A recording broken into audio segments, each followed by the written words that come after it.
perkaraku. Iki ya perkaraku kowe bapak kowe. Kowe wong tuaku Pak. Rumangsane nyepelekke karo Semar. Semar ki bangun kayangan ora mung pisan iki. Semar ki bangun kayangan wis bola-bali. Biyen jaman Semar isih ngrekoso. Ha ta Pak. Panen dele. Bali panen dele tukoke cagak siji, nggo panggo bangun masjid kono, masjid kene, masjid kene. Sapa sing ora kepul tangan Budiro Semar? Ha ta Mir?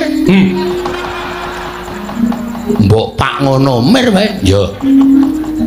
Aku mengarep bangun kayangane kok ana pepalange, rumangsaku kok dumeh dikongkon Bathara Guru kok arepe terus menangan dhewe. Bagong wer ngopo? Lho, arep nesu. Nesu karo sapa? Lho, karo kowe. Kowe gelem ora tak nesoni? Aku ora ana perkara karo kowe, ning karo bapakmu. Sinuwun. Amun kaya ngoten sinuwun. Sampeyan kok terus ajeng menggak karepane bapak lembangun kayangan. Bapak niki duwe niat apik lho. Wong duwe niat apik kok dibebeda, wong duwe niat apik kok diganggu. Arepe pripun kula nyuwun pirsa nyuwun pangapunten apa ya? Gua ora taya omong ora jelas kok. Kula nyuwun pirsa karo sampean. Karepmu piye? Sir sampean pripun? Bapakmu kudu leren nggone bangun kayangan. Ora iso, wiwite urung kok leren. Ya Mario. Tenang Mas, tak bantu Mas. Wong aku karo bapak sayang, bahwa aku tresna karo bapak. Nganti aku dadi letkol kaya ngene iki nek ora saka bapak ora bakal iso kelakon. Letkol apa? Letkol Sukino. Ayo. Aduh ngono nek ngetokke Bandi jenenge Sukini ya terus ora apa-apa. Rumangsane padake ora. Sapa sing ngagro-agro bapak? Aku sing ora trima. Aku sing ora trima pokoke. Nek sinuwun Darawati ajeng kepareng bebeda karepe bapak nek kudune lho. Kudune sampeyan niku bijaksana. Kudune sampeyan niku ngenggoni rasa rumangsa. Sampeyan karo bapak niku momong para Pandhawa. Nek Semar duwe gegayuhan, kudune nata Darawati niku nyengkuyung, ora kok malah bebeda. Tor niki lak dienggo kabecikane negara Ngamarta. Ora dienggo kabecikane bapak dhewe. Niki ora gegayuhane pribadine bapak. Ning bapak golekke anu dibantu reng golek anu. Tapi kata-kata ya ora apal. Kabagyaning wong niki kabagyaning wong liya. Sing bapak dhewe wani ajar-ajar ya, Pak. Demi masyarakat karang kadempel lan negara Ngamarta. Lah kok sampeyan sing rumangsa dadi pujangganing para Pandhawa kok malah menggak karepe bapak ming perkara sampeyan manut karo Bathara Guru. Aku ngerti silsilahe. Kresna iki sapa? Kresna iki sing Sang Hyang Bathara Wisnu. Wisnu iki sapa? Wisnu anake Bathara Guru. Mula anak kudu manut karo bapak. Ning aku salah. Ora sak teruse wong tuwa ki bener. Ngono? Jauh ngalor kon ngidul dibalangke ngetan ya ngetan, dibalangke ngulon ya ngulon. Kula nuwun sewu, sampeyan niku ratu apa watu?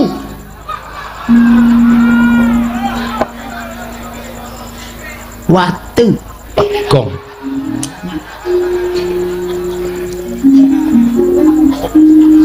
Coba kula tak takon. Sampeyan niku ratu napa watu?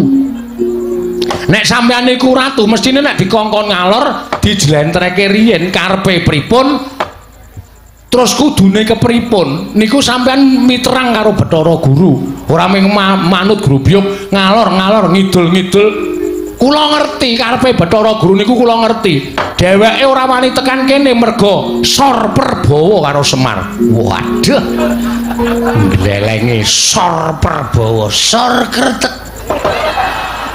Gong, kuwi nek nyaut kok mesti elek to. Merga wedi kali kula, tumuli utusan karo sampeyan. Pamrih napa? Sampeyan iku bendara kula, sampeyan iku pepunden kula. Terus nek sampeyan pari pangandikan kali kula, kula wedi karo sampeyan, tumuli kula murungke karep kula. Mboten no. Mboten.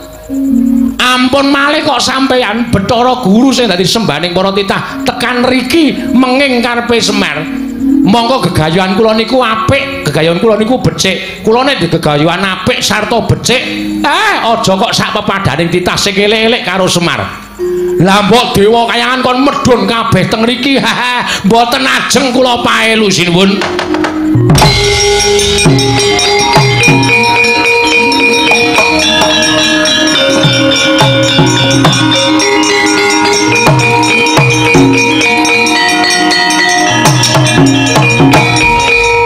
Pasaningmu Bathara wayah lur jagat. Dadi ngono to karepaning Semar Badranaya.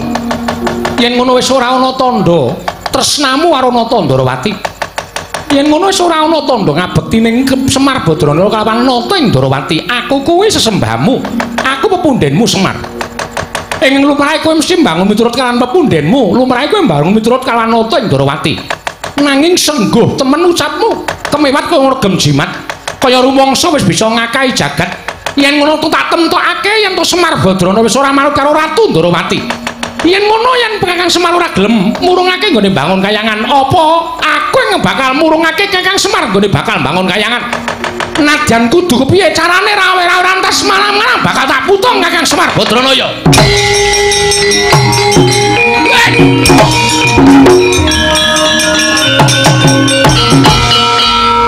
Ngopo Gong arep jengklet kesangkut. Kok ndadak kesangkut. Kurang trampil ha prei 5 dina. Ayo. Keprigel aku suda iki. Waduh. Arep ngopo kowe maju? Arep mangsuli sinuwun Ndarawati. Bagong iki perkaraku. Iki ya perkaraku kowe bapak kowe. Kowe wong tuaku Pak. Rumangsane nyepelekke karo Semar. Semar ki bangun kayangan ora men pisan iki. Semar ki bangun kayangan wis bola-bali. Biyen jaman Semar isih ngrekoso. Ta Pak. Panen dele. Bali panen dele tukoke cagak siji, nggo panggo bangun masjid kono, masjid kene, masjid kene. Sapa sing ora keputangan Budira Semar? Ta Mir? Mbok Pak ngono, Mir wae. Ya.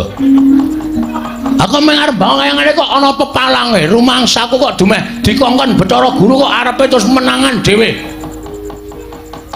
Bagong kowe arep ngopo? Lho, arep nesu. Nesu karo sapa? Lho, karo kowe. Kowe gelem ora tak nesoni? Aku ora ana perkara karo kowe ning karo bapakmu. Sinuwun. Amun kaya ngoten sinuwun. Sampeyan kok terus ajeng menggak karepane bapak lembangun kayangan.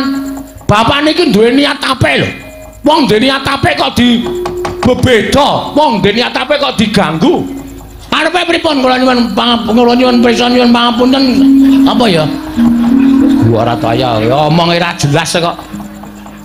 Kok kula nyuwun pirsa karo sampean. Karepmu piye? Sir sampean pripun? Bapakmu kudu leren nggone bangun kayangan. Ora iso, wiwite urung kok leren. Ya Mario. Tenang Mas, tak bantu Mas.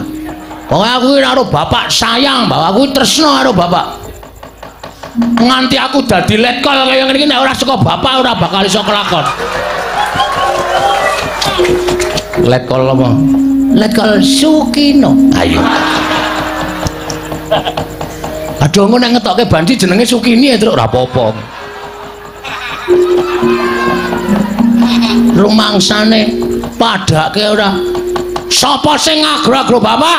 Aku sing ora trima. Aku sing ora trima pokoke. Nek sinuwun Ndarawati ajeng kepareng bebeda karepe bapak nek kudune lho. Kudune sampeyan niku kudune niku bijaksana. Kudune sampeyan niku ngenggoni rasa rumangsa. Sampeyan karo bapak niku momong para Pandhawa. Nek Semar duwe gegayuhan, kudune Nata Ndarawati niku nyengkuyung, ora kok malah bebeda. Tor niki lak dienggo kabecikane negara Ngamarta. Ora dienggo kabecikane bapak dhewe. Niki ora gegayuhane pribadine bapak. Ning bapak golekke anu dibantu reng golek anu. Kuwi kata-kata ya ora apal. Kabagyaning wong iki kabagyaning wong liya. Sing bapak dhewe wani ajar-ajar ya, Pak. Demi masyarakat garang kadempel lan negara Ngamarta. Lah kok sampeyan sing rumangsa dadi pujangganing para Pandhawa kok malah menggak karepe bapak ming perkara sampeyan manut karo Bathara Guru. Aku ngerti silsilahe. Kresna iki sapa? Kresna iki sing Sang Hyang Bathara Wisnu. Wisnu iki sapa? Wisnu anake Bathara Guru. Mula anak kudu manut karo bapak. Ning aku salah. Ora sak teruse wong tuwa ki bener. Ngono? Ja omong kok meneng wae ta iki? Nek bapakne ngakon bab sing ora apik, anak ki ngelekke, ngono lho. Dielekke, Pak, ngene iki ora apik. Ngene iki apike ngene, ngono. Ora kok ming sendika, Pak. Anak bangun miturut dawuh bapakne, lek aku ngelek colongke telo, mangkat. Aku salah. Kok ngono kok? Semar bangun kayangan kok dumedikon karo bapakne Bathara Guru kok. Wisnu, Semar dipenggal aja bangun kayangan, mergo ngembari marang kayangan Suralaya. Bapak ki ora arep gawe papan sing magrong ki ora. Ning bangun moral, jiwa, pri kemanusiaaning para masyarakat Ngamarta. Pri kemanusiaan ki apa, Gong? Hah? Pri kemanusiaan ki apa? Ya ming manungsa ketemu peri. Kowe iso omong ra iso ngandhake kok. Moral PMP. Waduh. PMP iki pendidikan moral Pancasila.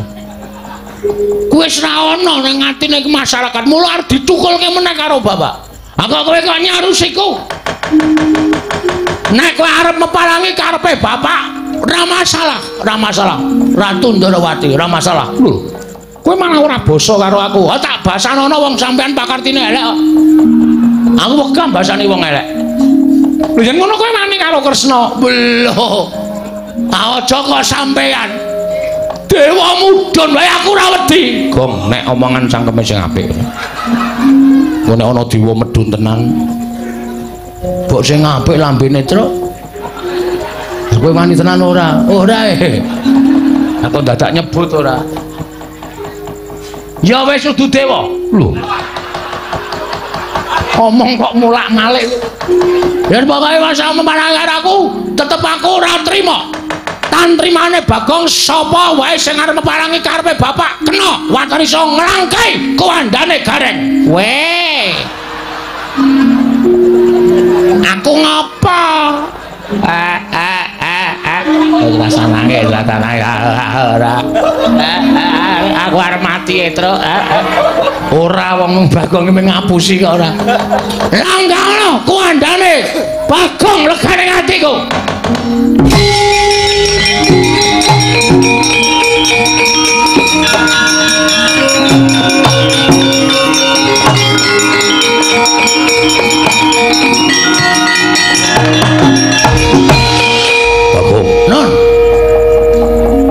Karepe dhewe panungsmaning jajalanat kowe wani gendak sikara kowe wani nyuwara elek karo Kanjeng Prabu Ndarawati kowe nyawang ora aku sapa lho iki piye ta iki sone iki nek dapukane ra apal takon sutradarane kok takon aku sapa lha kowe iki sencaki wong kok ora ngerti karo dapukane aku sapa Senopati Ndarawati.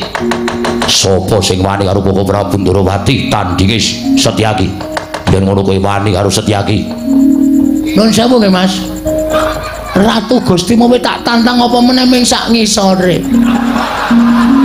Kowe iki Senopati, kowe iki sak ngisore ratu. Jelas wedi aku. Jelas wani aku ora ana wedine Bagonge ora ati karo sapa. Yen ngono wani harus Setyaki sing tak medeni apamu metu njaba piye metu njaba gong tak tutuk sirahmu kowe iki peresmian masjid ora clemongan cangkeme aku kan metu njaba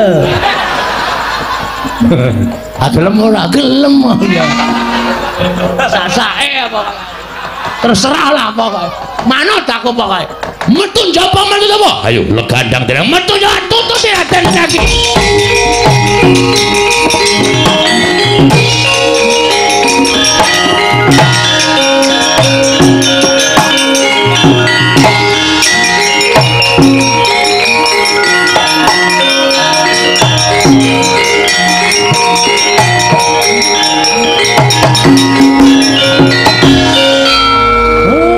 Bagong ora pisan ora pindho gawe perkara. Aku gah nek kon ngewangi perang musuh Ndara Sencaki. Aku gah Gong nek kon ngewangi perang musuh Ndara Sencaki kae wong ampuh. Ora usah do melu-melu. Tak lakonane dhewe to. Kowe kalah. Sing ngomong sapa Pak Giri Lusi jalma tan kena kinira. Cacing kae kala mangsa iso tekan pucuk gunung mula aja sok ngembe karo wong, aja sok ngilani karo wong. Aja tok sawang blegere ming wujud Bagong kaya ngene. Sawangan, Pak. Aku ning alun-alun. Alun-alun ngendi arang kadempel kok alun-alun. Lamangan bal-balan. Aku gelut karo Sencaki kalah trima suduk salira. Nek pancen wani kowe nututana Sencaki. Sik. Lho. Kok kok sik piye? Awak dhewe jane ndek jagon. Lho. Sapa jagone? Ki do ngopo ya ning mburi iki? Ngandel ora. Iki mbakoku. Malah nggo udut-udutan. Dudu aku Bagong, Nyai Antasena. Ah, ora iso, kowe nglinting kok sak jempol-jempol. Boros. Ana apa? Mriko, tindak mriko. Wah, wis. Malah wis ganti training barang arep gelut e. Lho, arep gelut karo sapa? Riki tengok riki tak kandhane. Satria-satria jare mau sore Gagang Semar tak bantu lahir batin. Yen ana apa-apane kekuatan aku bantu kekuatan. Omong apa kowe? Bareng kene geger kok malah do udut-udutan. Mbako larang e. Mbakule njaluk kowe. Weh ngawur. Le tuku, le nyolong. Wah. Nyolong kok pamerke. Ndelok karo kaca? Iya. Wah, iso metu kebule irunge. Sajake enak tenan udute.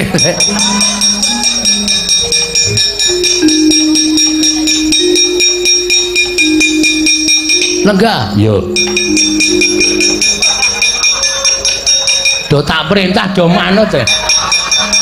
Dadi lakon bengi iki. Aku kok dadi kong iki bentuke iki. Klerune jupuk e. Piye ning apa, Gong?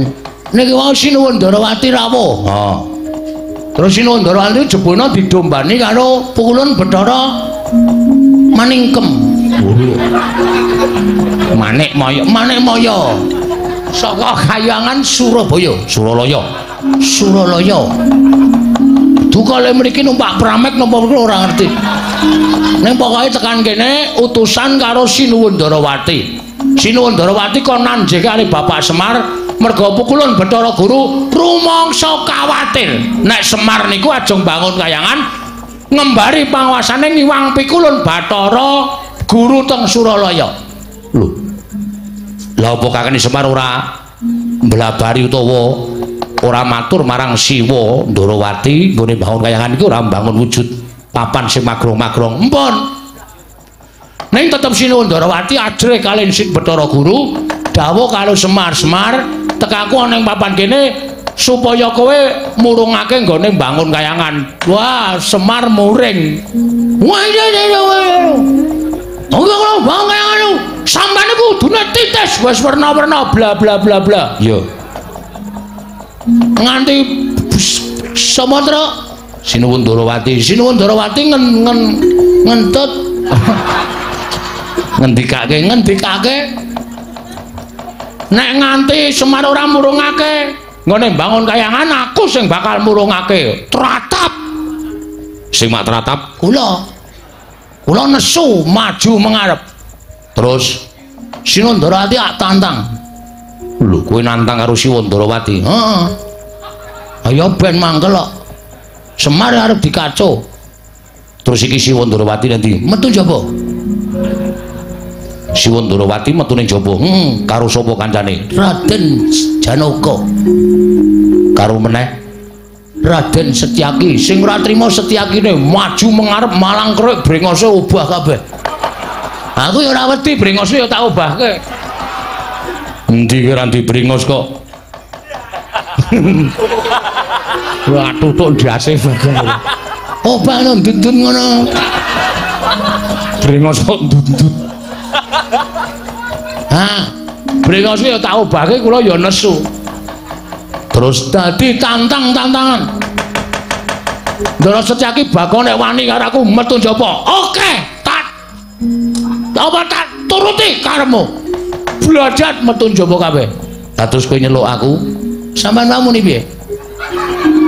Sing endi? Sing kowe mau nek aku mbantu karo Semar, mbantu kekuatan. Nah iki pacobane Sinuwun Ndarawati, Ndara Janaka karo Ndara Setyaki. Saiki ngene.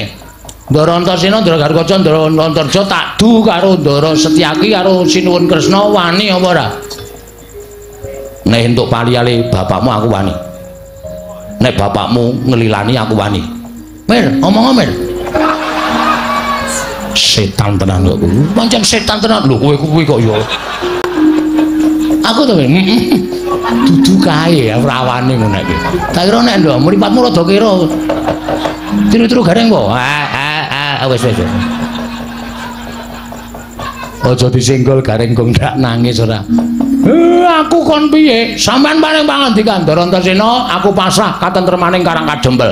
Sapa sing arep gawe kisruh nggonku mbangun kayangan disingkirke. Ngono ga wis. Engko aku ngedu anak karo wong tuwa. Mir. Ki nek kowe ora omong ora rampung-rampung lho. Meng ana omong ngono aku ki wong tuwa nganggo petung. Petung. Gelem omong ora?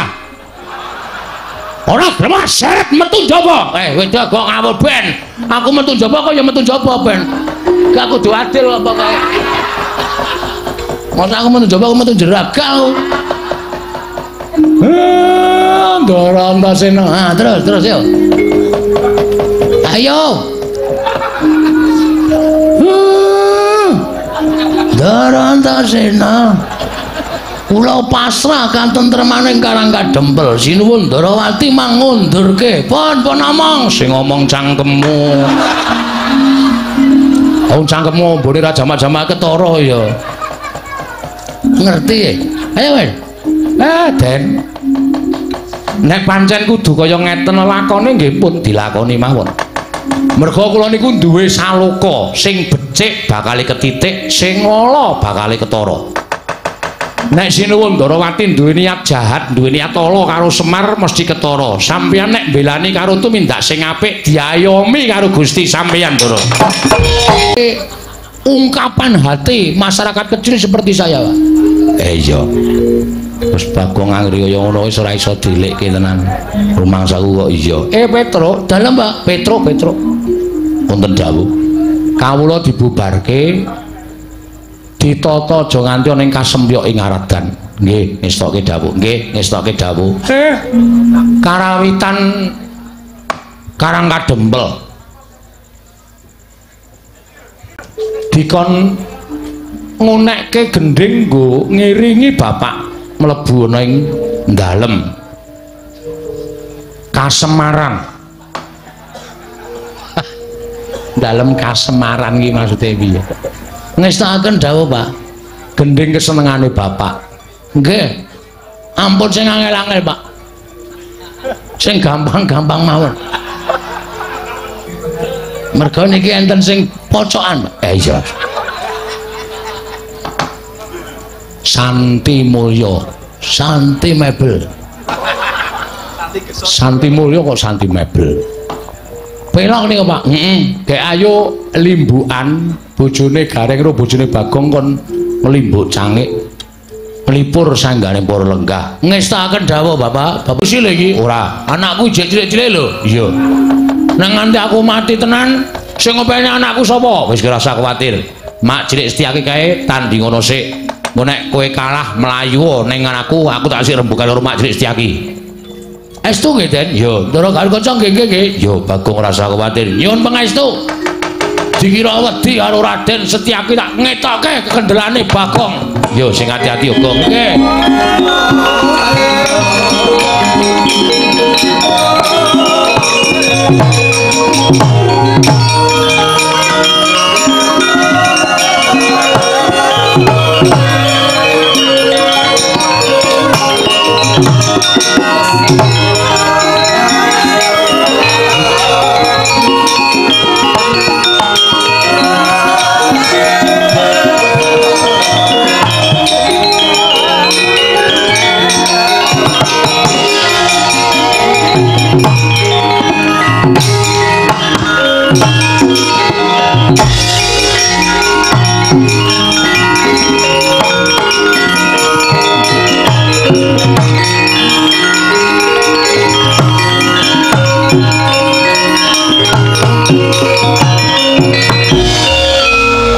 Gusti lamun katututan lamun mangsa prawira diktaya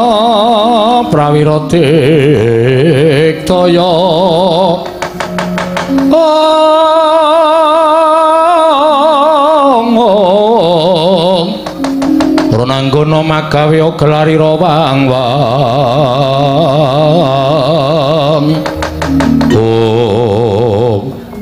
Bagong non kok malah ucul kelambi nyandang nganggo kathok abang iki sandangane wong gelut lho sandangane wong gelut piye kula nek arep perang pancen sandang aku ngene iki tegese wis wani tenan lahir batin karo Setyaki sing tak wedeni apamu Mas wis kebacut ngibarate nyabrang kali wis tekan tengah maju ya klebus mundur ya klebus luwih becik ndodok ndodok piye wis pokoke sisan klebus yen ngono kuwi wis ora eman karo nyawamu tak eman sebab apa wani karo Setyaki sing tak wedeni apamu kowe mbantu Sinuwun Darawati aku mbantu karo bapak semono uga sampean senopati ning Darawati nek ratu gustimu diganggu karo wong sampean mesti ora trima padha karo aku bapak nek diganggu karo wong Bagong ya ora trima Bagong ki anake Semar Semar ki wong tuaku meng arep bangun kayangane kok ratu Darawati kok melu-melu meng mergo diutus karo Bathara Guru ayo nang kene dibuktekke Setyaki apa Bagong sing tekaning pati ikhlas karo nyawamu ora kok wani nantang kaya ngono wis kepepet kok kuwi yen mungsuh karo aku mati tenan kowe tak tibani tanganku mesti pecah sirahmu dadi loro kowe mesti tekaning pati sing dadi nyatane rasa meden-medeni aku iki ngarat kerupuk 8 ambyar kabeh kok seming sirah kok mung dadi loro ayo sing dadi nyatane ngene marganing patimu nuwun sewu nek sampean kewirangan karo Bagong Ndara Setyaki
kaget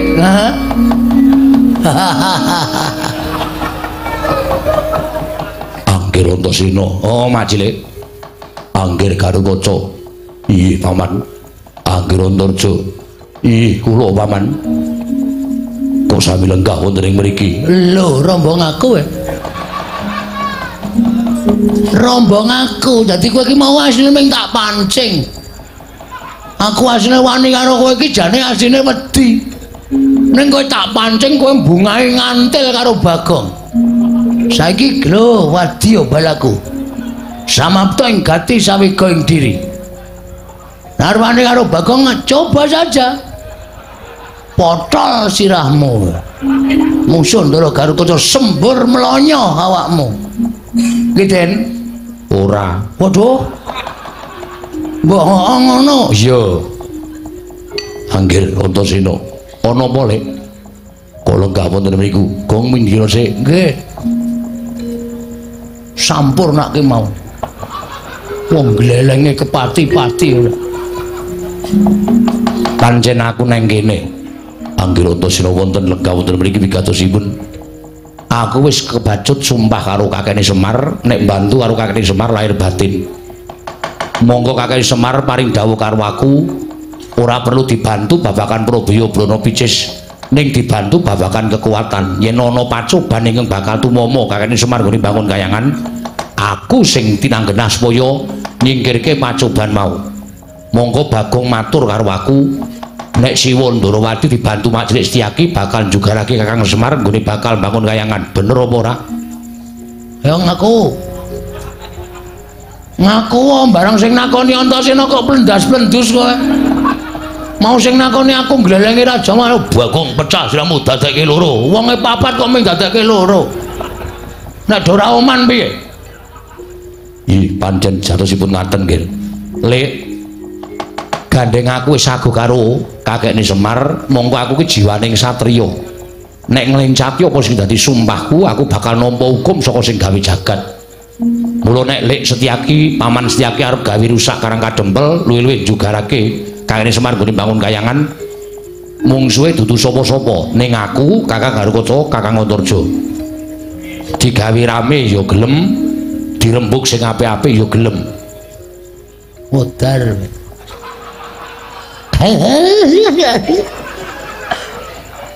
Kene ya pucet. Kowe minggat sik, ora usah kan cerewet. Kowe arep ngece, ora usah ngece ayo lunga. Nggih teng mriki mawon ning aja omong. Lho, kok manungsa ora entuk omong. Ora usah nyaur saur manuk. Oh nggih. Wis ngene wae. Saiki Mak Cilik arep kepiye carane? Aku ming manut Kakang Garukaca ya samapta, Kakang Antarja ya samapta. Tur meneh aku tak nyuwun priswa karo Mak Cilik. Nek kakekne Semar arep duwe gawe bangun kayangan kok sinuwun Prabu Ndarawati, Siwa Ndarawati jugarake kakekne Semar. Monggo ming nampa dawuh pangendikaning Wang Pikulun Bathara Guru. Sejatine kakekne Semar iki ora bakal mengembari marang panguwasaning Pikulun Bathara Guru ora. Ning bangun kayangane kakekne Semar kuwi bangun para kawula sak negara Kamarta supaya uripe mbane kaya ning kayangan Suralaya tentrem, ayem, rukun, ora padha bentak sirah, ora padha kejegan. Rukun ayem tentrem linambaran manembah marang panguwasaning Gusti kang karya jagat anut kapercayane dhewe-dhewe kuwi karepe kakekne Semar. Supaya uripe kawula sak negara Kamarta ki padha macinamatan daya dinayan. Ora ana rasa mungsuhan siji lan sijine. Kabeh padha sayuk rukun tembayatan manunggal siji ngangkat praja negara Kamarta supaya mujudake negara ingkang kuncara hanjayeng bawana. Coba aturku kaya mengkono mau pikiran. Salah apa bener? Nek Wang Pikulun Bathara Guru kok parem jugarake kakekne Semar nggone bangun kayangan miturut Mak Cilik Setyaki bener apa salah? Monggo niate kakekne Semar ora bakal ngembari marang panguwasaning Wang Pikulun Jagat Girinata, ya Wang Pikulun Jatimurti. Antasena wis saguh dadi betenge kakekne Semar. Nek pancen Mak Cilik Setyaki tetep bakal mbantu karo Siwa Ndarawati, Pikulun Bathara Guru. Ya wis nuwun sewu nek kepeksa sampeyan diwaneni karo anak-anak sampeyan dhewe. Diwaneni karo anakmu ora ndugu mbolo, diwaneni karo Kakang Garukaca, diwaneni karo Kakang Antarja. Aku njaluk ngapura nek aku wani karo Mak Cilik Setyaki.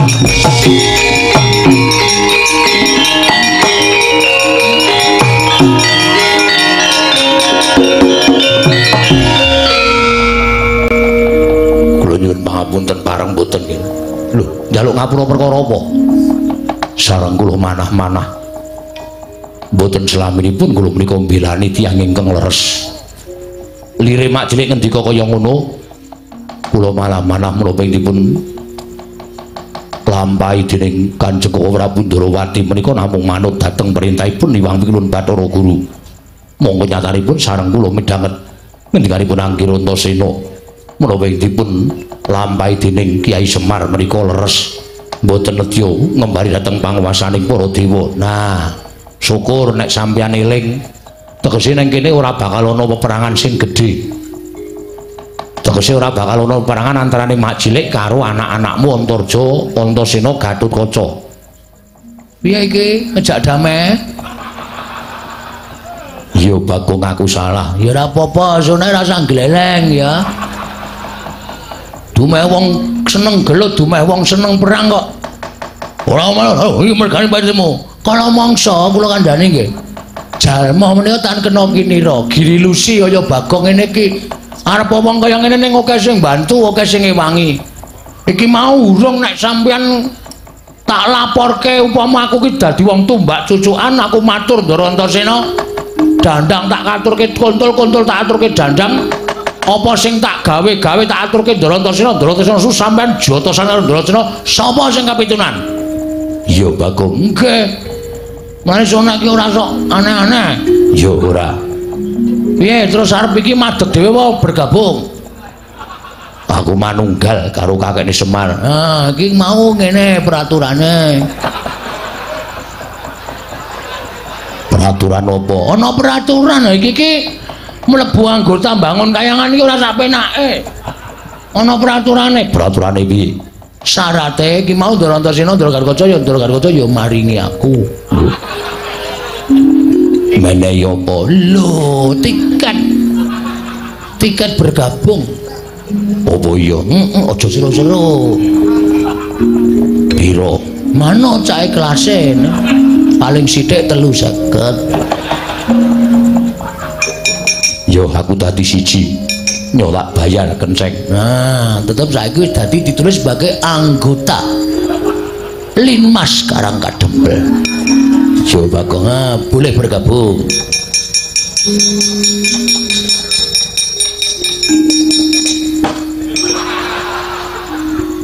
Balik ke. Apa tau? Balik ke. Ora tau balik ke aku mau ngewangi bapakmu. Bapakmu ki ora duwe niat kaya ngono kok malah digunakake karo anak-anake sing tumindahe sing ora apik. Ayo balik ke. Alah. Mau wong golek rezeki sithik kok tok penging to, Den. Mbok ora masalah. Ora ana sing menehi Bagong lek jaluk jahitan. Kene Bali. Oh, meng mampir tok. Nek aku dijaluki. Aja sok njaluk ngono iku ngisini-sini ora dicukupi karo bendaramu. Nggih, nyuwun ngapunten. Terus niki sapa sing ajeng methuke Sinuwun Ndarawati cobi? Sinuwun Ndarawati niki panek Ndara Setyaki ora iso bondo kula, ora iso ngrangket kula sing unak-unake Sinuwun Ndarawati panjenengane mesti duka. Sapa sing arep lawan Sinuwun Ndarawati? Bagong. Nun, Koko Prabu aku sing methuke. Koko ora binadu arep karo aku, ora bakal mentolo karo aku. Nah, ngono ki tegese mbelani tenan. Nek sampean mengko didukani Sinuwun Prabu Ndarawati, wis ben tak lakonane. Nek dipecate dadi senopati, aku melu Kakang Semar. Waduh, nyuda jatahku. Anggota anyar nyuda jatah Cilaka iku. Wis ngrekoso, wis ora usah cerewet ngomong diwangi meneh. Oh, tak pethuke kok ora Ndarawati. Ning kowe yo melu. Nggih, ngestoke dawuh. Ayo pethuke Bagong. Monggo. Aku ning burine Bagong. Nyuwun pamunten, mboten ninten babar pisan. Menawi kula kawon kaliyan Bagong. Si Adi kalah karo Bagong. Kawon. Kula dipun gulung dening Ponokawan Bagong. Midanget napa mboten? Niki lagi dadi lakon begini. Aja kok Setyaki. Bathara Yama dipati ra. Edan tenan. Yama dipati iki dewa tukang jabut nyawa. Lho, kula jabut untu kulina. Lah niku ora dikon jabute tak jabut kok. Neng ngono Sencaki wis kalah karo kowe. Kalah, Sencaki wis manunggal kali kula. Ndara Sencaki wis manunggal kali kula wis dadi tahanan kula. Mula Ndara Sencaki pun mboten manut kali Ratu Ndarawati. Ning manut karo Bagong. Lho. Apa ngono Setyaki? Nyuwun pamunten Koko Prabu. Lah apa Sadi bakal klirwa karo kewajiban minangka Senopati Ndarawati? Sekawi kula Senopati Ndarawati nanging kula sampun kawon kaliyan Bagong. Lan samangke kula sampun dados reh-rehanipun Ponokawan Bagong. Setyaki wonten dawuh. Sinuwun Prabu Ndarawati diundurke. Nek ora diundurke ndak gawe kisruh gegayane Bapak Semar. Nggih, wis tak dawuh. Setyaki.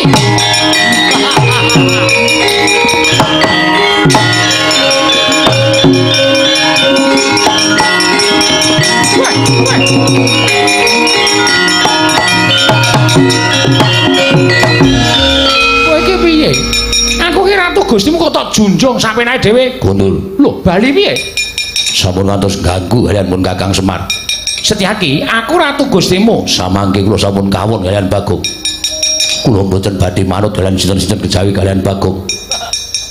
Jagat Dewa Bathara Setyaki. Mboten dawuh. Pun Kakang Ratu ing Mandura Prabu Baladewa dawuh Setyaki. Undurna Nyai Kresna. Niki ngestaken dawuh. Wilahe dantenan iki. Iki lakon apa lah kaya ngene iki? Mundur boten. Setyaki aja kaya bocah. Mundur boten, boten mundur. Paribaksa kula ingkang kunduraken. Weh lah karepe.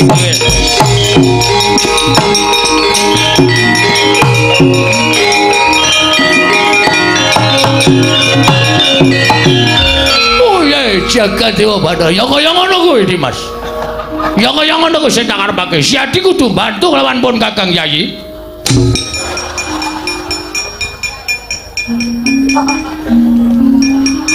Diketake ndasku. Mergane wis tresnane wis lunga aku isih acting. Wis cilaka. Wo lah dantenan. Truk. Iki ngapae? Ora tok celuk kok. Ngopo? Wo, bener kok. Bener piye?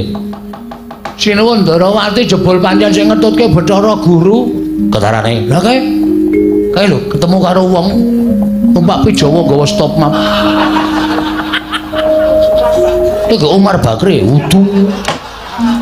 Bathara Guru kok Umar Bakri. Bathara Guru ki dewa ning kayangan. Ah, tangane papat. Heeh. Ah, kae gelo. Gelo, mburine ana kaya wewe. Endi? Wo, Betari Durga ngono, Gong. Wah, iki mesti setan gondo lumayit barang do melu-melu arep jugarke bapak. Lapor karo ndara-ndara terus. Ya.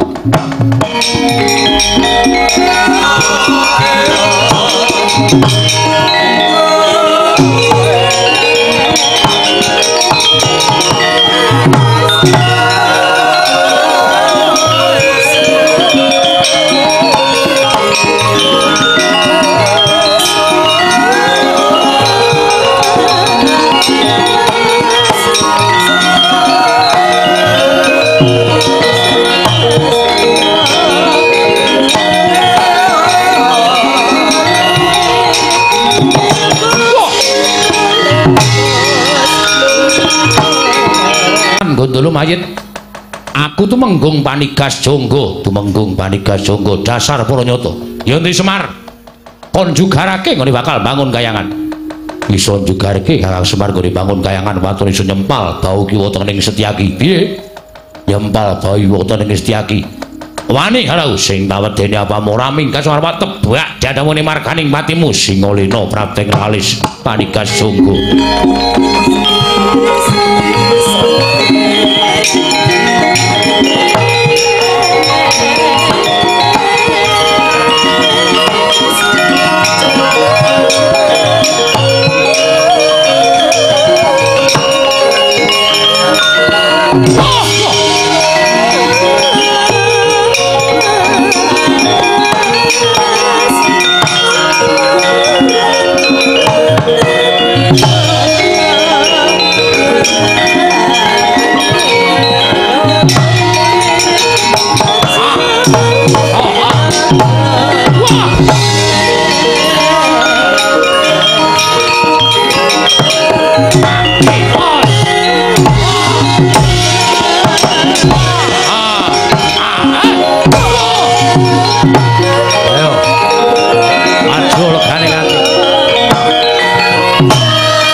Wis apa? Tumenggung Prawara Kendra. Abdining Betari Durga. Ayo, bumi angus karang kadempel. Tugelen-gelune Ganukaca klakon mati dening kowe. Wah. Ah! Iya. Ah! Baik. Ah! Baik.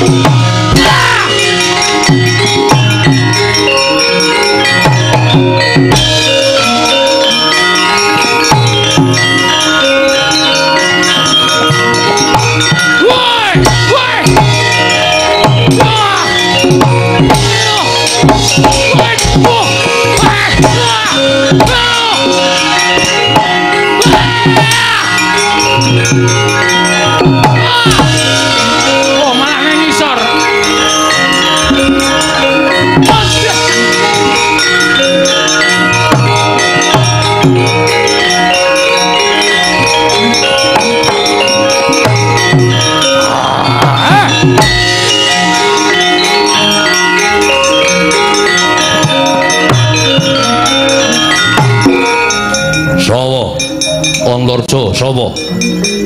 Abdining Betari Durga. Kalonjaya yo bali ora sawadya balam. Ora bali babati gawan wah mati.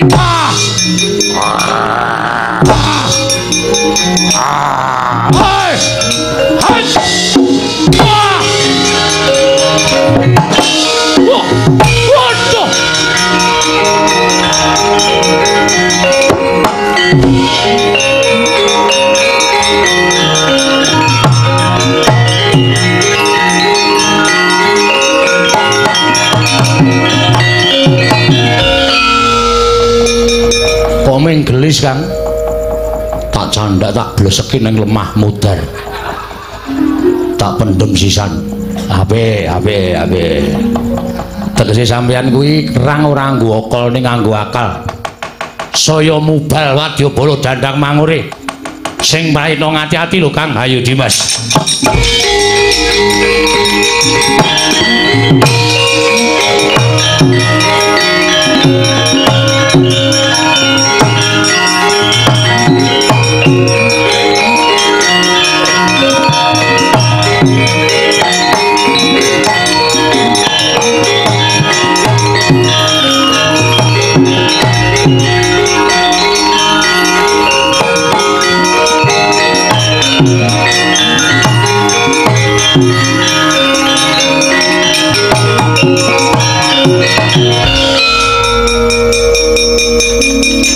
Manikas Jangga. Nggih, Mbak. Piye mungsuh Semar menang apa kalah? Semar mboten izin. Lho, dipun bantu dening anak-anak Pandhawa. Kula pinanggih kalian Setyaki.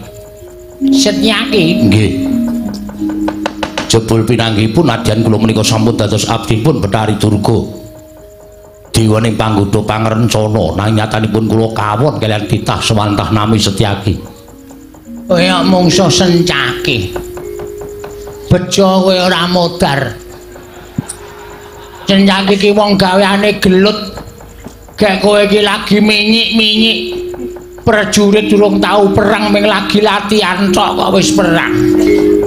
Ana mundur ana. Nggih, Mbak. Wah, edian. Tangane antepe ra jamak-jamak. Ming cilik ning kok antepe. Dilatih kok. Ana iki olahraga saben dina kowe ming madang wae. Sembuyane wong dandang mangure kok anggere ketemu kok ming madang. Ramadang. Semabut. Semboyan kaya ngono kok dipeng-pengke ora. Mati kula, Mbah. Sumbang Suanu Prap. Sapa jenengmu? Nggih. Kula pun Prawara Kendra. Nah, piye? Mungsa-mungsa apa? Kula mboten tepung ning satriya Mambah Dirgantara. Mabur. Nggih. Dadane ngene murup. Nggih. Gatotkaca kuwi. Gatotkaca. Nyamber ki wonengen. Kula dicandak rikane arep duncalke ning tangan kula nggondheli kampuhe Gatotkaca. Kula mbabit mengisor ning sidane duncalke. Sirahmu graya ana. Piye? Tesih. Alhamdulillah. Gatotkaca iki gaweane nugeli sirah. Bejo kowe perang karo Gatotkaca ora potol ndasmu iki wis bejo. Mundur kana. Nggih, ngestakaken dawuh. Kula semanggaken, Mbah. Wis ora ana sing mangga puliya.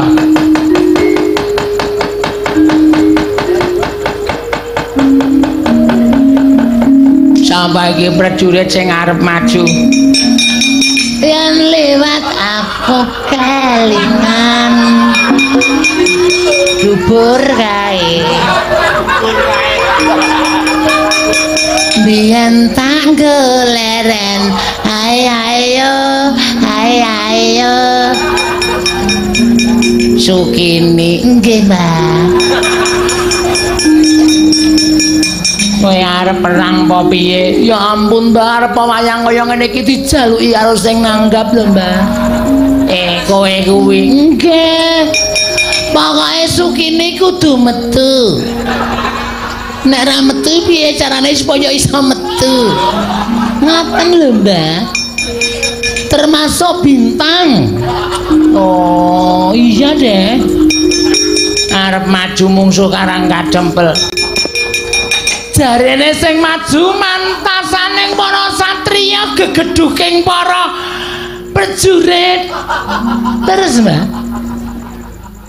Raden Sentyaki, Raden Gatotkaca, Raden Antasena, Raden Antarja. Ya ampun. Masih muda semuanya. Iya. Aha. Itu obat buat gue. Ana maju kana. Iso ngalahke wong-wong sing belani Semar kowe entuk ganjaran. Oke, Mbak. Ning nek kalah ditugel gulumu. Aduh. Ya ampun. Gulu ming sithik kok ditugel lho, Mbak. Guys, kok kae mangkat aja kesuwen. Amok Suramarata Jaya Marata imbang yen padha-padha.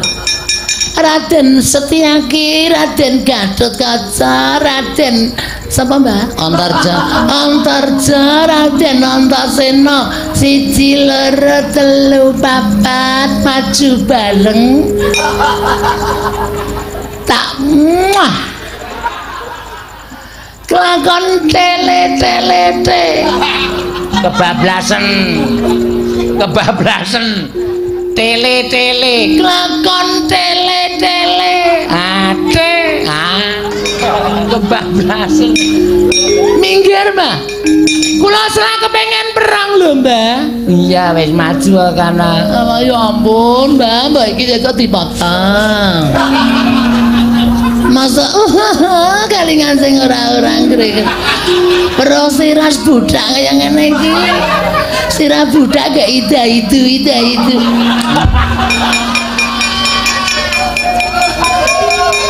Menungsa tatanan Sentyaki Gatotkaca Antarja maju legane atiku iki Sukini. Nek bengi Sukini, nek awan Sukina.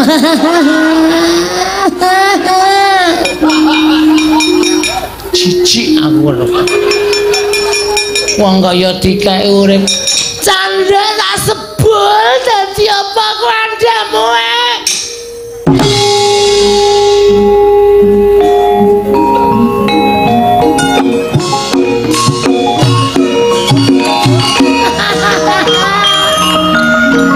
Asik tenan suarane apik.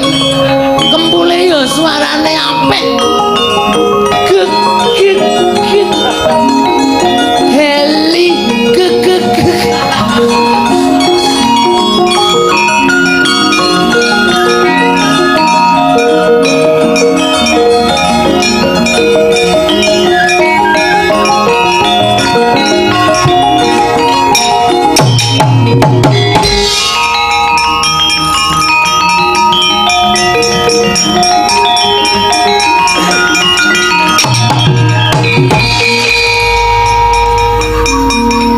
Mati tanpa arang.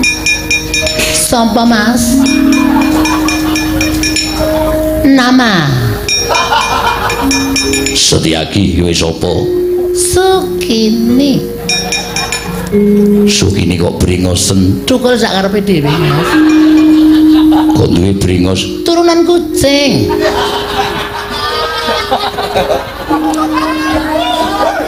Kelingan nama dagelane Mbah Gito Gati. Kok bringosen turunan kucing. Arep ngopo mrene? Nglabras. Nglabrak. Nglabrak. Maafin dong kan yo salah kata. Iya. Ayo, kaya apa aku sing kecet. Manut nang ngendi papane wong perang? Ngendi papane wong perang? Neng kono kebon peteng, Mas. Yuk. Ayo. Yuk. Kowe iki wong lanang apa wedok? Manut, Mas, kebutuhan. Nek lanang wong ra tukul. Nek wedok kok brengosen kan bingung. Aku pancen jiwane lanang, Mas, tapi apa darahku mengalir perempuan. Iya, Mas. Biar mundur. Gilane.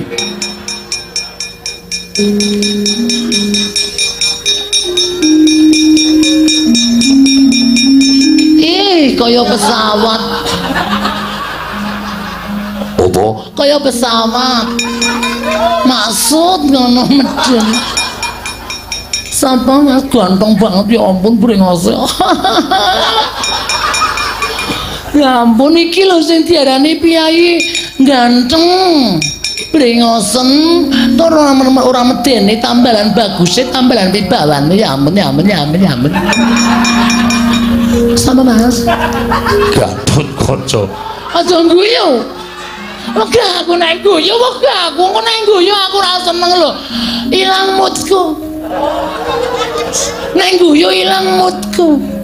Aku ora mood meneh. Gatut kaca. Gatut kaca. Iya. Ya ampun gantenge ora jamak-jamak ya ampun. Raden lho. Kaya lagu pergi tanpa kesan. Ya ampun.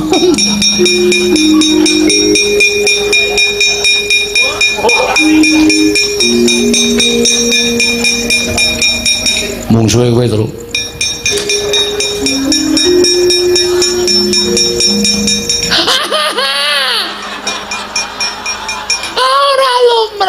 Ora lumrah ya ampun isin aku mbok ditutupi lho. Mbok ditutupi ora lumrah ya ampun kok tukul nang kene ora. Kudune kan ora nang kono lho kok nang kene. Kaya tak ciwi-ciwi tok. Gemes banget aku ya. Gang.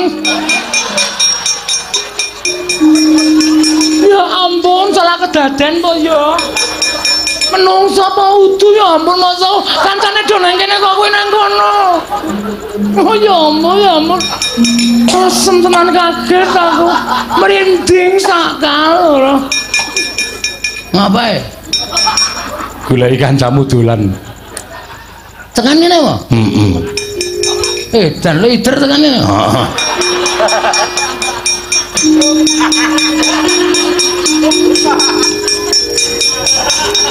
Amaku. Karaku gila iki, Gong. Lah ngapa? Mbok kok anggere weruh wirungku kok ditutupi mripate.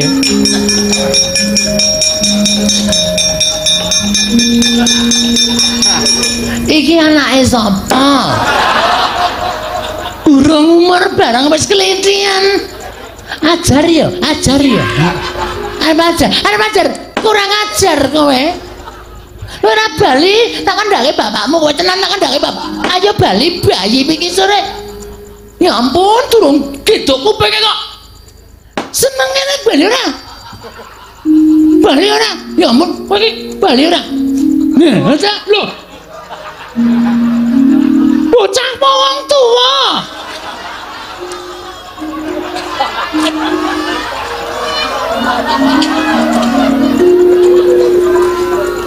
Kok wis peteng. Apa reng? Aku darani cah cilik. Terus bareng diplotroke dheke kaget. Bocah apa wong tuwa ngono? Aku ya kebangetan kowe iku.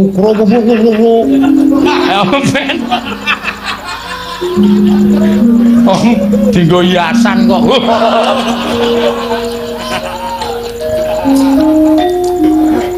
Iki apa meneh ya ampun menungsane aneh-aneh ya ampun. Iki apa meneh iki? Uang, Mbak. Ya ampun uang, heeh. Kowe sapa? Anake Semar jenenge Joko. Dapure kaya kompor. Ngono ae Joko ya ampun, ya ora rasane aneh jenenge sapa? Bagong. Bagong, heeh. Oh, kowe tau kurang 10.000 anakku ya. Ya genepi nang kono ya.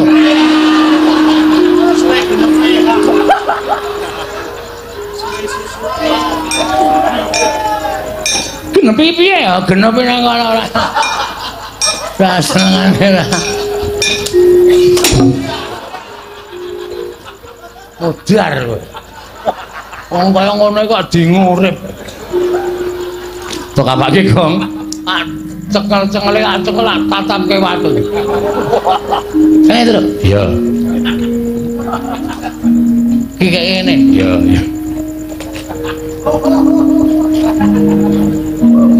Pingsut? Iya. Menang aku. Kok kaya nggon story HP. Cah cilik do blesek-blesekan rai. Modar iki wisane, Nduk. Wong kok ngene kok dingurip. Ha iya betul. Ben ditemu karo penditane. Ya ampun. Sugine. Aming cukup semene nggonmu dadi prajurit sugine wis apik kowe mati wae sok ndak dijaluki wong nanggap. Nek takoni Sukini wis mati ngono wae ya. Ndak bingungke aku, Semar bangun kayangan kok Sukini kudu metu. Wis kowe mati wae Sukini ra sawen. Jugaring Semar nggone bangun kayangan. Ingkang Tan Wurunga bakal ngembari marang Panguwasa Ulun. Kawon muni lajeng marangipun nadyan wadya balamu bubar mawu tanpa isa kinungkuk. Wektu dina iki parenta marang para dubriksa, para yaksa, para berkasaan jim setan. Supaya kanthi laku alus aja kasat mripat gawe geger karang kadempel yen perlu putra-putra Pandhawa kae susupana jiwane supaya padha regejekan dhewe kanthi kaya mengkono karang kadempel bakal geger yen wis geger Semar ora bakal kelakon bangun kayangan Bathari.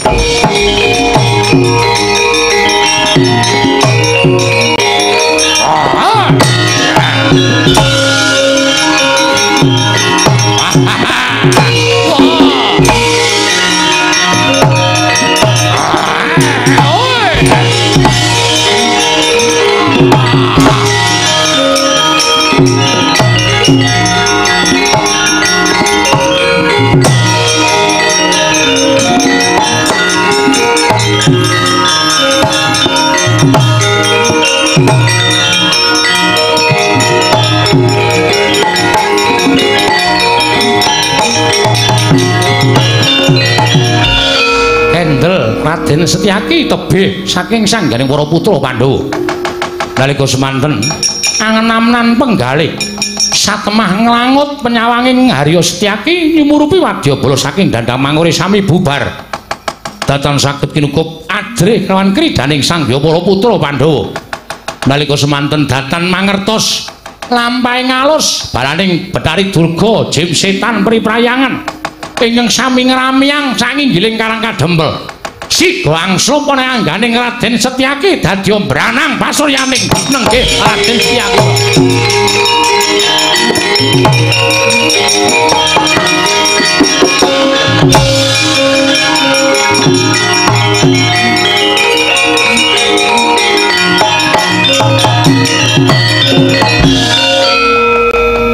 Nalika semanten datan mubah datan musik dupa sinusupan jiwaning iblis wadyabalaning sampan ya Betari Durga. Nalika semanten saya suwe kathah labrit netraning Raden Setyaki ngero kaya yaksa balik. Nalika semanten siga nrajang Wadyabala Karang Kadempel.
Geger ten.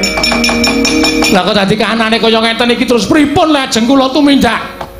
Eneng apa terus? Wah, sampeyan iku ora kahanan Karang Kadempel mosak masik mboten kanten-kantenan. Tangga teparo kula sing maune rukun do gelut dhewe-dhewe.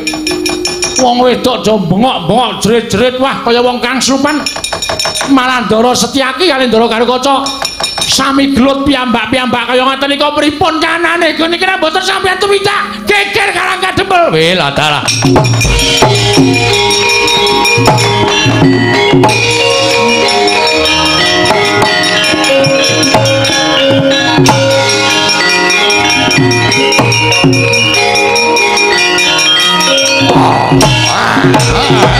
Ayo.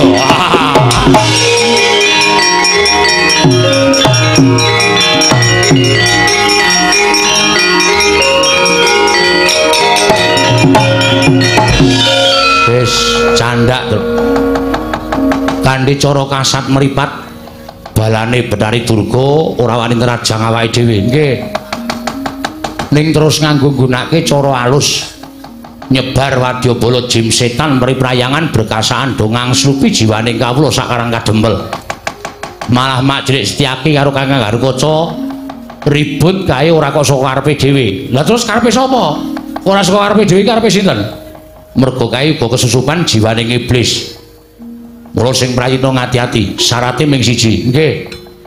Aja nganti ana sing ngalamun, nek ngalamun ndak kesasapan jiwaning iblis. Gong, ora ngalamun lho, Le. Ngantuk ya. Ning aja ngalamun, ngantuk kena ning aja ngalamun. Ngantuk entuk mboten, Ndara? Ora entuk ngantuk, Gong. Lho, kok sirahe dikeplaki dhewe? Main momen ndak liar-liar wae. Ket mau liar-liar saploke bar mangan mie ayam. Oh. Mangan mie ayam bareng to. Heeh, karang yo ngelih. Ha iya. Ngati-ati lu Gong aja ngalamun, Ndara Antasena wis dawuh aja ngalamun. Nek nganti ngalamun cilaka kowe. Weruh apa, Gong? Demit ketok. Hah? Demit. Oh iya. Hah, kae lho. Oh, kae ketok kae. Loh. Waduh. Gareng ngono kale. Wah, wis.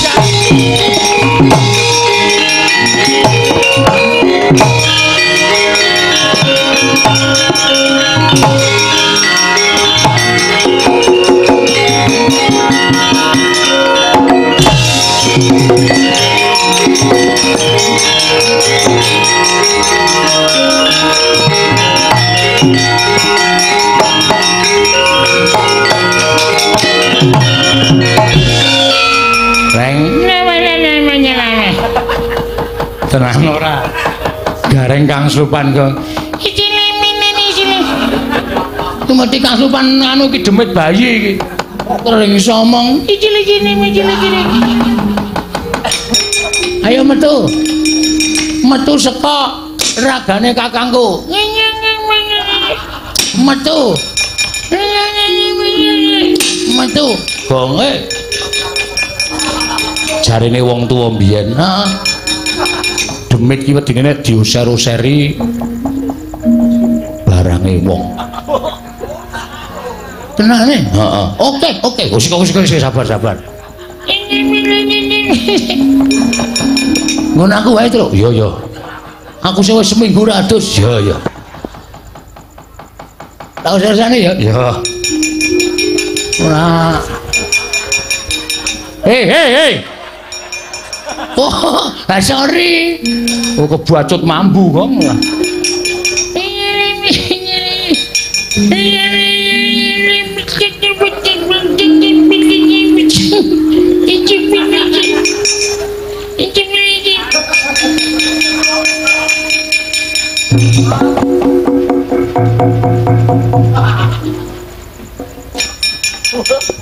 Isih merem itu terus. Oke.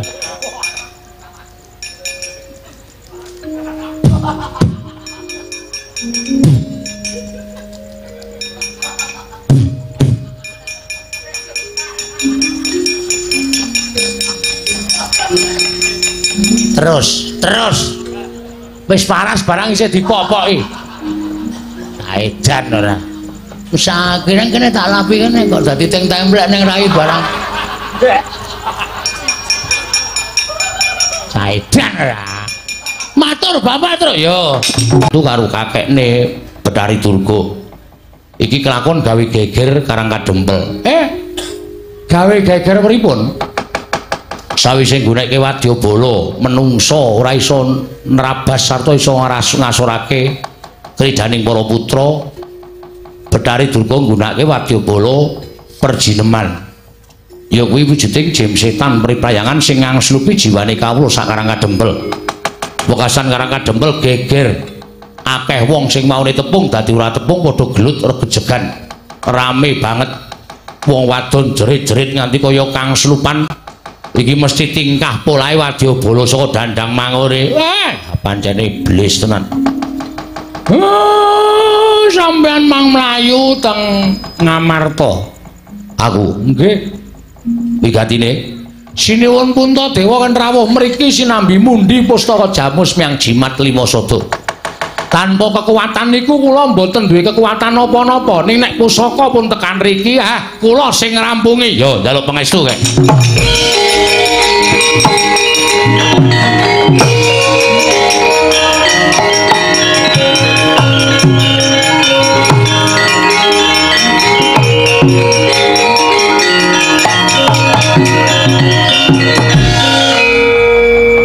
Petruk dalem Pak. Gareng karo Bagong tok jak njaga. Kiwa tengen Karang Kadempel aja nganti klebon jim setan mriprayangan. Oh nggih. Carane pendak pajupat pager sing mapan ana ing Karang Kadempel talelana janur. Oh nggih. Ngestakaken dawuh. Nek tok taleni janur ora bakal ana sing iso mlebu. Wis to, manut karo bapakmu. Nggih, ngestake dawuh, Pak. Ngenteni rawuh Bendara Mundara Puntadewa mengko aku sing ngrampungi. Ngestake dawuh. Sing ati-ati aja lali lho, Tole. Mboten. Nek perlu kowe ya nganggo. Oh nggih, ngestakaken dawuh.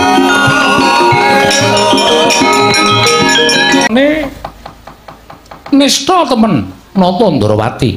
Ing atase aku wis ago ngendikani dawuh perintangi Wang Pikulun Manikmaya. Para wadyabala Dandang Mangure padha gawe kisruh kanan Karang Kadempel mekaten kok Prabu. Apa ora prayoga lamun pun Kakang lawan Siadin limbung ana ing jroning Karang Kadempel. menapa mboten mangke kelingseman krana badhe kadenangan bilih kula lan paduka Kanjeng Prabu tumuli nimbrung wonten telenging Karang Kadempel. Monggo nyatanipun Kakang Semar menika sampun apal kaliyan paduka Kanjeng Prabu miwah sampun apal kaliyan ingkang rayipun Janaka. Sranane aja wujud nata Ndrawati kepareng paduka. Ayo derek napa Kakang salin wujud. Aja wujud nata Ndrawati sawawi Koko Prabu kula derekaken.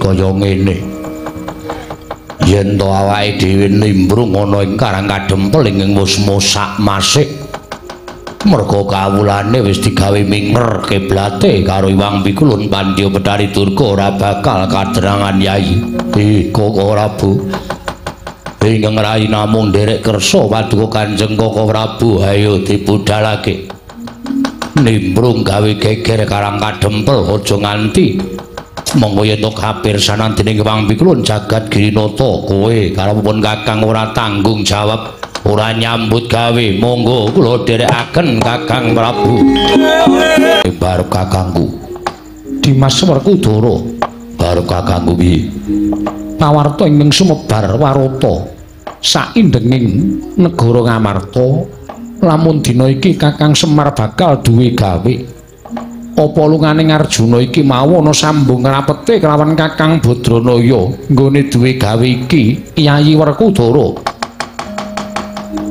miat langeneng kalangguan aglar pandan moncar tinon ler kekonang surem sorot etan padang kasor lan pacaring purnameng gekono dasare mangsa katiga dereng ngantos paripurna nata ing Amarta Prabu Darma Kusuma medhar sabda kelawan ing ngraying Jodipati kedadak sowaning satra ing Randu Gombala Bambang Antasena karya Kakang Samya Mulat Tandya Bala Pandhawa mbya kumulung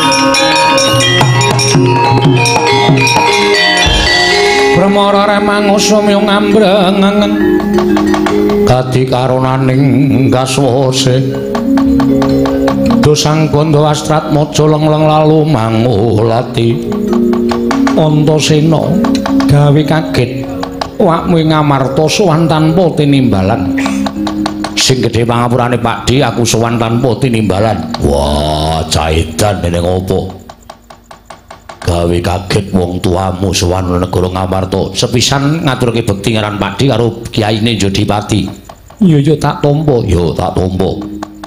angka loro sowanku ora saka Ngrandu Gumbala Pakdi nanging aku budal saka Karang Kadempel midhanget pawarta yen to kakekne Semar bakal duwe gawe monggo bareng aku karo Kakang Garwaca Kakang Antarja sowan ning Karang Kadempel kakekne Semar prasaja yen to bakal mbangun kayangan. Nanging dudu kok kayangan papan sing endah kaya dene kayangan dudu.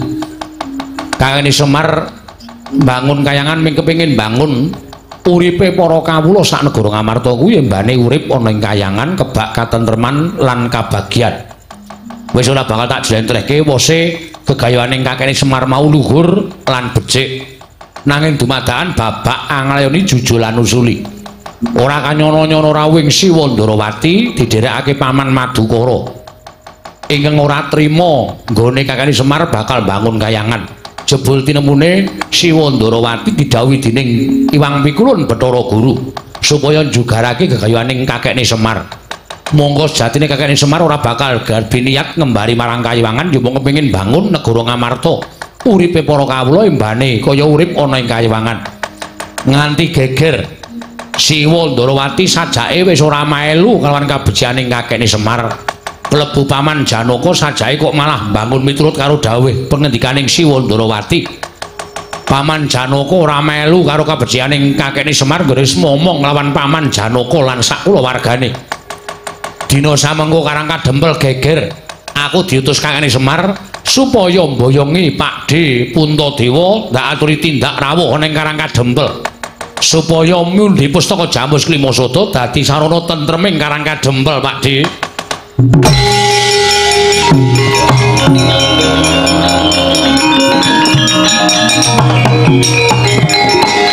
Jlamprong wong edan. Ora ngerti labuhane karo Semar karo Dipol. Nganti wani bakal jugarake karo Pani Semar Badranaya. Barep ana apa Yai? Rasa dadak kakean gunung sing tanpa guna. Ayo tak gendong budal ning karang kadempel. Nyoto. Darawerku Dara, yo Dipol. Aku sing tekan kene. Ature anakku Antasena apa pancen kepara nyata. Kula niku ora tau gawe-gawe. Mbok menawa Sinuwun Ndarawati mung kaprawasa rasa pekewuh kalih Manikmaya, kaprawasa rasa sing ora kepenak karo wong tuane dhewe merga Sinuwun Ndarawati niku titis Wisnu. Wisnu niku anake guru. Kasan Sinuwun Ndarawati nilar dhateng raos pangraosipun. Anggenipun sampun sambet memitran kalih Semar pinten-pinten taun laminipun. Malah piyambakipun ingkang wantun lan mentala badhe njugaraken niat kula oleh kula bakal mbangun kayangan. Sabanjure keparenging Kyai Nayantaka, kula nyuwun ngampil pustaka Jamus Klimasada.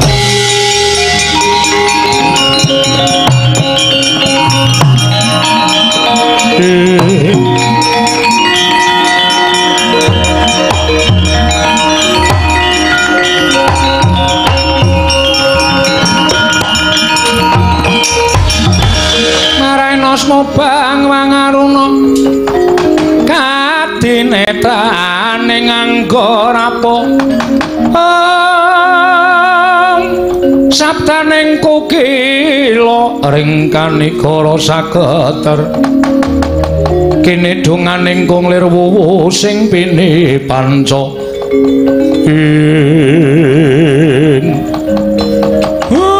pusaka ni ajeng kula gawa mangsa Barama Kyai Semar Ndara Antasena. Piye, Kek? Kula njaluk karo sampeyan kadang-kadang sampeyan dor gejegan niku mang pisah. Liar misah piye? Kae Kang Slupan balaning Betari Durga. Sampeyan mang nyikep Ndara Gatotkaca, Petruk nyikepa Ndara Setyaki. Awak ora penak, Mbak. Gelem ora? Ora gelem tak sepatani dadi ungkrung medhi pangan ika lho. Semar kok tepung ika barang iki. Ya wis derek. Ayo Gong, yo aku jane arep ngaso ya. Dika nyambut gawe. Kae ora do diungkuli pustaka Jamus Klimasada ndak.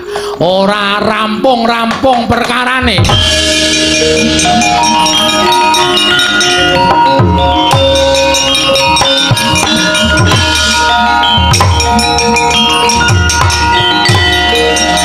Yo Gong, yo.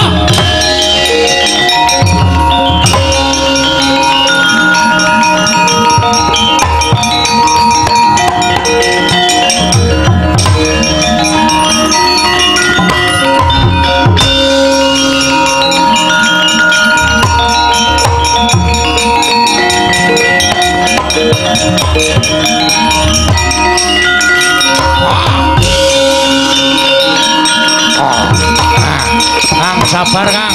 Sabar Kang, sabar. Oh iya. Aya. Ayo. Iya. Kang ngewangi Kang. Kang ngewangi Kang. Terus terus. Nah, tanganane ndak ora rampung-rampung terus ngono. Waduh, waduh. Wis guys, digajol kita cakuk karo kok iki tak digangsum iki warane. Gong, matane Gong. Matane sapa? Matamu. Aku ngapa sing tok gajol ndasku. Ketoke mbok ndasmu. Pandene diang ora. Semar malah suwe banget iki, malah ngangkring. Pola wedhus tenan kok. Mer, iya aja kuwatir.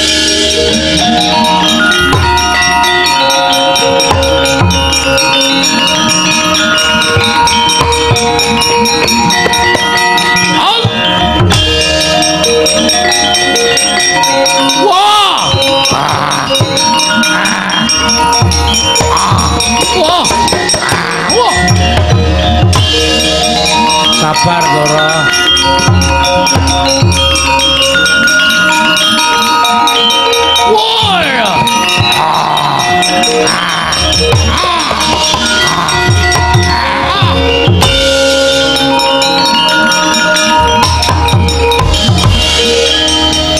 Jiwa Semar aku kena ngopo? Kakang Semar aku kena ngopo? Sampean do ora ngerti. Sampean do ora eling. Nah, mboten kaya ngoten. Gong tak antel samu lho, Mas. Metu ora, Tru? Ora, mung di. Ameng dinyonyokke kok metu. Tak ora ndane metu. Ndara Antasena. Sampeyan kudu iso gawe lunga wujuding jim setan ya. Ndara Sencaki, Ndara Garukaca mangaso ampun ngalamun niki akeh para jim setan pribayangan.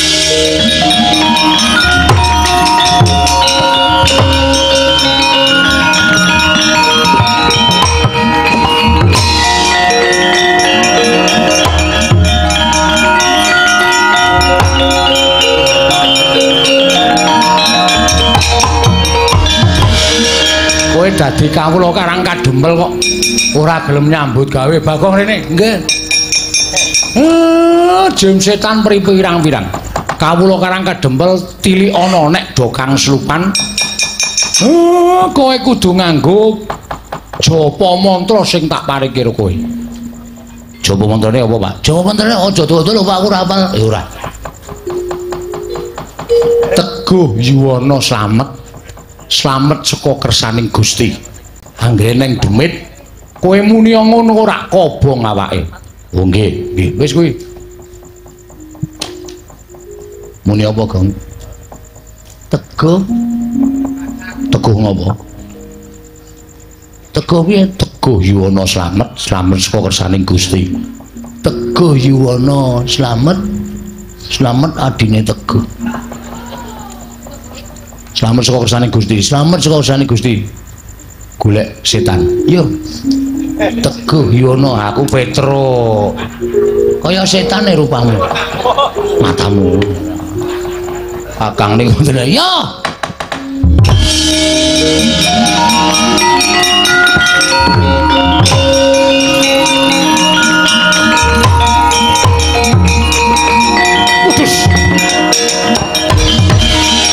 Teguh yuwana slamet, slamet saka kersaning Gusti. Teguh yuwana slamet, slamet saka kersaning Gusti. Modar. Bapak iki pancen wong ampuh tenan. Ming kata-kata kaya ngono kok iso ngusir setan lho.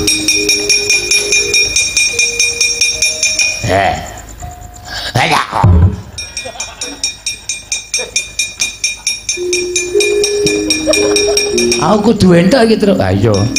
Nggo nyoba kok.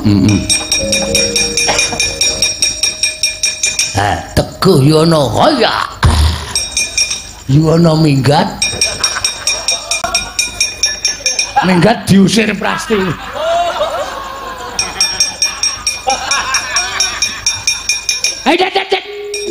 Teguh Yono slamet saka kersaning Teguh.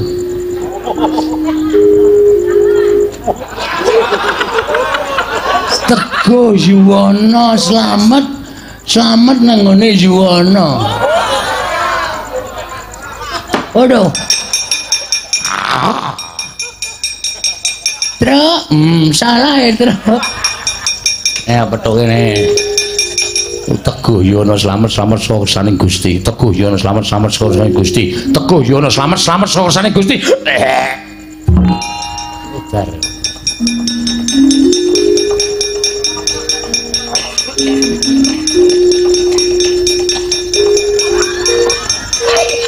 Waduh. Iki kok nggawa teken kok gathuk ro awak. Teguh Yono slamet.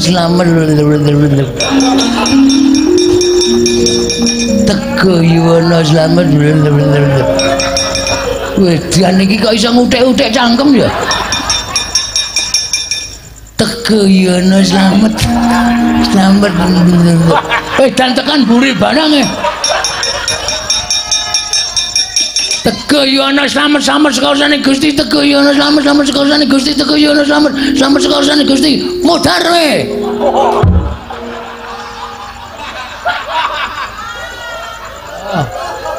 Kram ora kowe. Mate kowe. Wis kram kowe.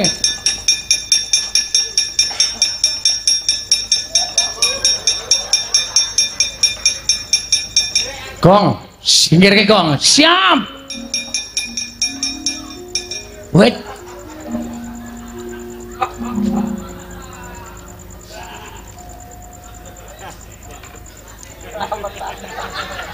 Teguh Yono slamet saka kersaning iki.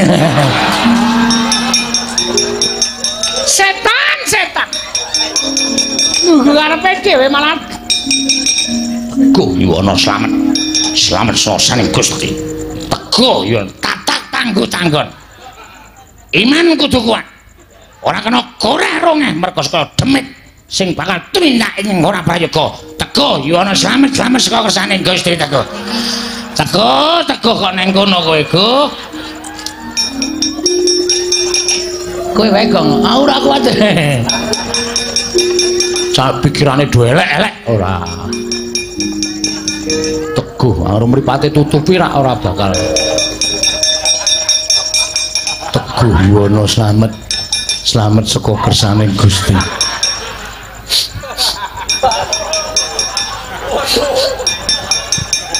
Teguh Yono slamet saka kersaning Gusti.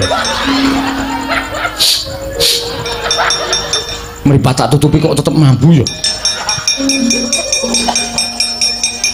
Teguh Yono slamet saka kersaning Gusti. Teguh Yono slamet saka kersaning Gusti. Halo, semare ora kuat kok.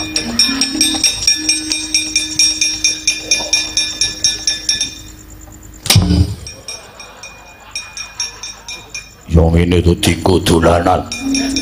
Ono kawane doedan. Andre ding dong ding dong ding hae. Babu ding dong ding. Bagongi munyok ora. Kok ngono kok padake kemana? Oh, senengane lah.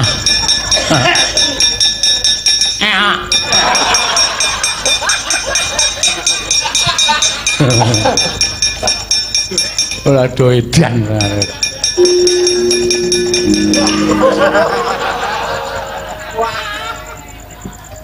Truk. Sirake. Tanten dasmu lho, Gong. Iki dipendem. Wah, dipendem iku kudu muda. Nek nganggo sandangan ora ditampa sukmane. Apa? Copot iki, copot.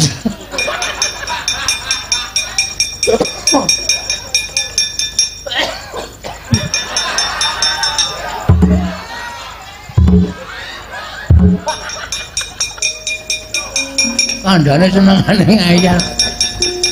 Mangkelake ora senengane ora. Setan kowe. Tegayana slamet-slamet saning Gusti.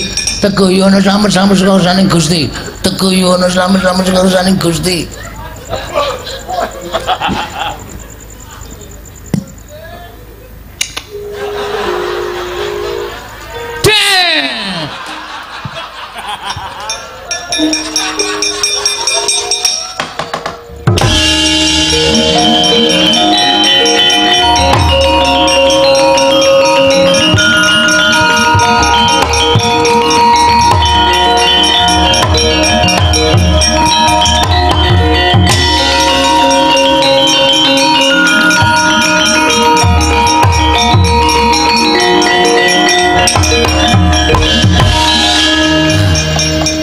Wong ki aja sok kongkonan ning nek kurang kira-kira kurang marem matimu ki takokno karo sing kawogan.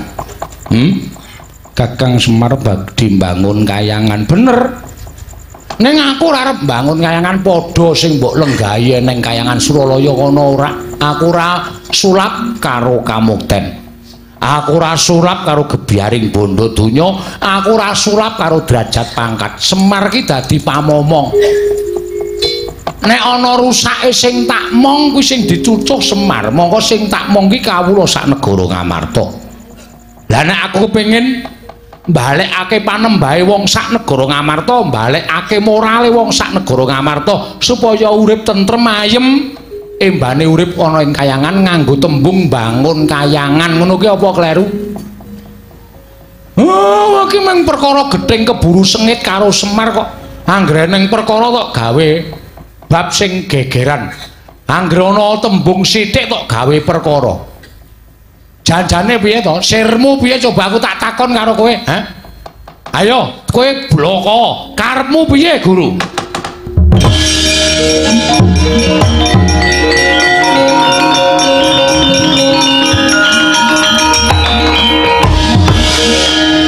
Kakang Ismaya kula nyuwun pangapunten. Pangraos kula kadhi Kakang Ismaya menika badhe ngembari dhateng pangwaos kula. Nek aku gelem dadi dewa kaya kowe, kowe ora metengkreng ning Sela Kandawaru Binangun. Nek aku gelem dadi dewa karo Kakang Tejamaya mbiyen kowe ora gleleng dadi dewaning para dewa. Inggih, kula nyuwun pangapunten. Ayo bali. Inggih. Betari Durga jak bali. Inggih ngestaken dawuh. Kowe iki jare wis pegatan kok isih runtang-runtung. Kowe iki jare wis pegatan kok tilik bayi barang isih wong loro. Sirmu piye? Aku isih bareng karo ayah.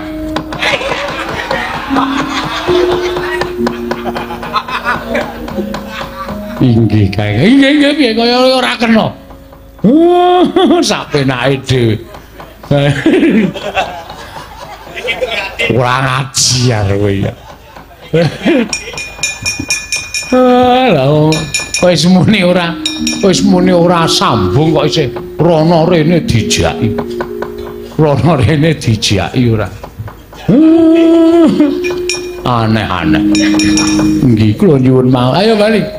Bali inggih ngestaken dawuh. Ora bali titanono Betari Durga jamule ngestaken dawuh Kakang.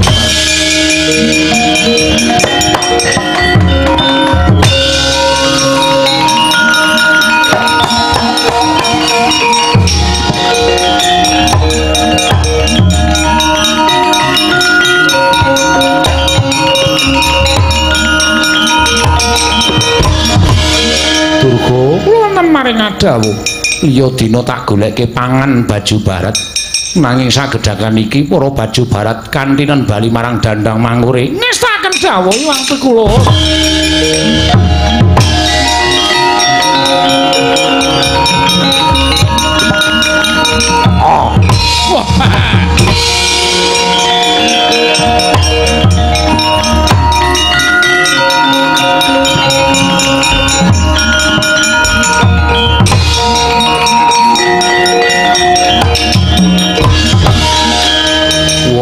Satriya gagah ora tepung karo kowe. Urung tepung karo kowe. Cetha lemu dadi buta durung suwe. Lho. Durung suwe piye satriya kondang. Saka ing Jodipati nunggul pawenang kabeh menungsa padha ngerti Raden Werkudara. Kowe ora tepung karo Werkudara. Lemu dadi buta mung lelamisan. Durung suwe buta, durung pinter dadi buta, dadak dadi buta. Wah, gaglak limpamu ndi Semar? Yo Tampanono. Waduh. Lho.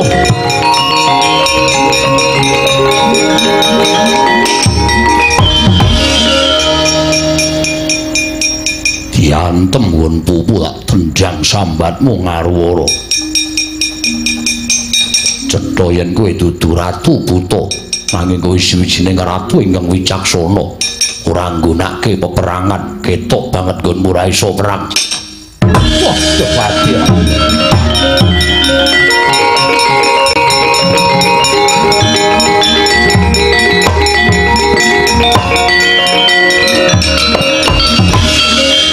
Werkudara, yo. Pun Kakang ora usah nganggo pawadan sing aneh-aneh. Bathara Guru wis bali ning Kayangan. Wis ngakoni nggone Kakang Semar bakal bangun Kayangan. Apa kira-kira Kresna kakangku isih bakal nyendikani dawuhing Bathara Guru sing wis nglenggono karo klumputane. Ngono ta, Cah? Yo. Pun Kakang tak ketemu karo Kakang Semar aku tak nyuwun pangapura. Wah, syukur Kresna kakangku.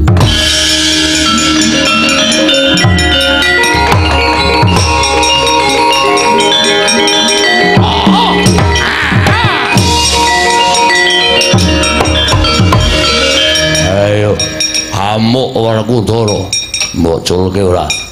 Amuk Werkudara mboculke ora. Amuk Werkudara wah macan ngeyel.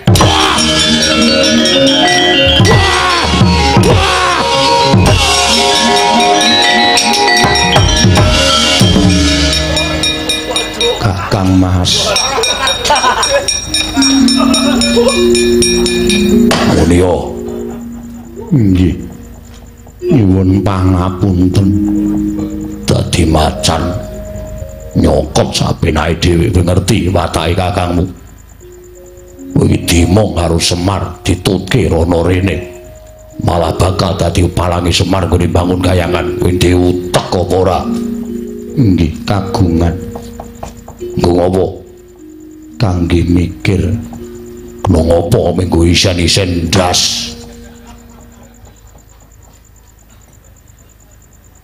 Ngaku. Wah. Punto kakangmu Werkudara, anak-anak kabeh wis harujuk lawan Semar gone bangun Kayangan. Yen kowe dadi pepalang banting nang kene.